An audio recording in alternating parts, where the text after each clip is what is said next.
नदी जब निकलती है तो उद्गम या ओरिजिन कहते हैं, ये हमेशा पर्वतों से निकलती है। नदी मैदानी क्षेत्रों से भी निकलती है। दो तरह की नदियाँ होती हैं, एक को कहते हैं पेरेनियल रिवर्स या सदाबहानी नदियाँ, जो बर्फीले स्थानों से निकलती हैं या हिमालय से निकलती हैं जहाँ ग्लेशियर्स होते हैं, ठीक है। और दूसरी नदियाँ होती हैं वर्षावान उन्हें कहते हैं, उनको नॉन पेरेनियल रिवर्स कहते हैं। वो मैदानी क्षेत्रों में, पठारी क्षेत्रों में, दक्षिणवर्ती क्षेत्रों में बहती है। तो आज हम लोग नदी के कार्य देखेंगे। नदी के कार्य को हम लोगों ने आसानी से समझने के लिए 4 भागों में बांट दिया है। पहली अवस्था में हमने बाल्यावस्था, जब वो नदी पर्वतों पर से निकलती है, फिर जब वो मैदानों में आती है उसे हम युवावस्था कहते हैं। फिर जब नदी आगे बढ़ती है, समुद्रों में निकट पहुंचती है तो उसे प्रौढ़ावस्था कहते हैं। और जब समुद्र में मिलने की स्थिति में होती है तो उसे वृद्धावस्था कहते हैं। अब ये कौन कौन सी स्थलाकृतियाँ बनाती है उनको यहाँ हम लोगों ने दिखाया है, ध्यान से समझ लीजिए।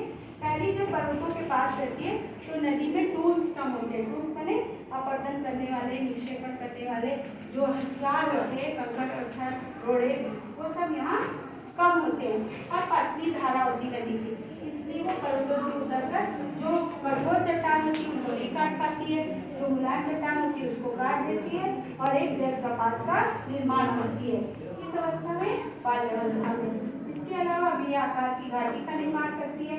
नदी में टूल्स कम होते हैं, नदी अंदर अंदर पानी की सतह अंदर की ओर घुसती जाती है और एक वी शेप वैली बन जाता है, ठीक है। दूसरे में युवावस्था में, यंग एज में नदी मोड़ बनाती है, इसे मोड़ कहते हैं या विसर्ग कहते हैं।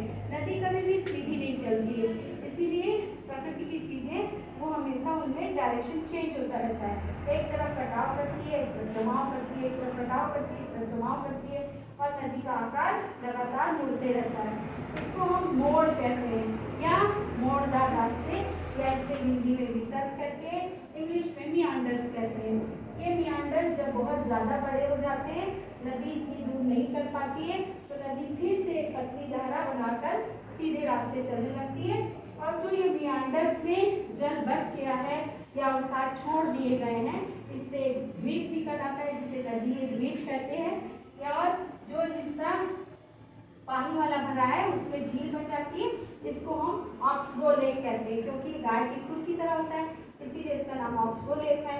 फिर ये चाप की तरह भी होता है, इसीलिए इसको चाप झील भी कहते हैं। और छोड़ दिया गया बनाया है, इसीलिए इसे छाड़न झील भी कहते हैं। सब एक ही चीज है, ठीक है। फिर तीसरी अवस्था में हम लोग आएंगे तो इसमें प्रौढ़ावस्था कहते हैं, एडल्ट एज कहते हैं। इसमें नदी सहायक जल जो होते हैं, सहायक नदी बहुत सारा जल अवसाद मिलाती रहती है और इसकी जो रिस्पॉन्सिबिलिटी है या इसके अंदर बहुत सारे टूल्स अवसाद बहुत ज़्यादा बढ़ जाते हैं और नदी का तल जो है वो ऊंचा हो जाता है। जैसे मान लीजिए नदी, ये मान लीजिए ग्लास है, अगर यहाँ तक कंकड़ पत्थर भरा रहेगा तो जैसे ही बारिश होगी ये ओवरफ्लो हो जाएगा।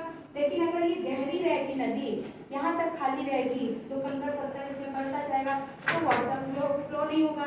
तो नदी में मैदानी क्षेत्रों में क्या होता है, इधर से नदी आ रही, इधर से नदी आ रही, सब गिराते जा रही तो इसका लेवल इतना कम हो जाता है, इतनी दूर बस उसको पानी का कैपेसिटी रहता है। इसीलिए नदी जल्दी ओवरफ्लो हो जाती है और अपने रास्ते से दोनों ओर बाढ़ का मैदान बनाती है।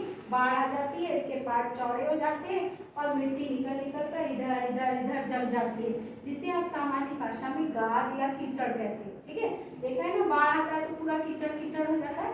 तो इसी तरह ये जो सबसे ज्यादा हर बार नदी का मैदान बार बार जलोढ़ मिट्टी या जल में जिसे ओढ़ा हो ऐसी उपजाऊ मिट्टी यहाँ बिछा देते हैं, ऐसे मैदान को खादर कहते हैं। जो इससे दूर होते हैं वहाँ उससे पुरानी जलोढ़ मिट्टी होती है, उसको बागर कहते हैं। तो नई जलोढ़ मिट्टी को खादर कहते हैं, पुरानी जलोढ़ मिट्टी को बागर कहते हैं। और ये फ्लड प्लेन बनाती है मैदान।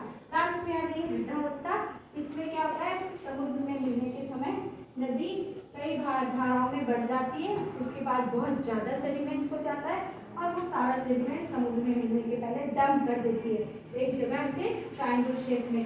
और इस ट्रायंगल शेप को ग्रीक भाषा में डेल्टा कहते हैं, इसीलिए ये डेल्टा स्थलाकृति का निर्माण करती है। और ये नदी कई धाराओं में बढ़ जाती है, पतली पतली, इससे हम उपनदी या वितरिका कहते हैं।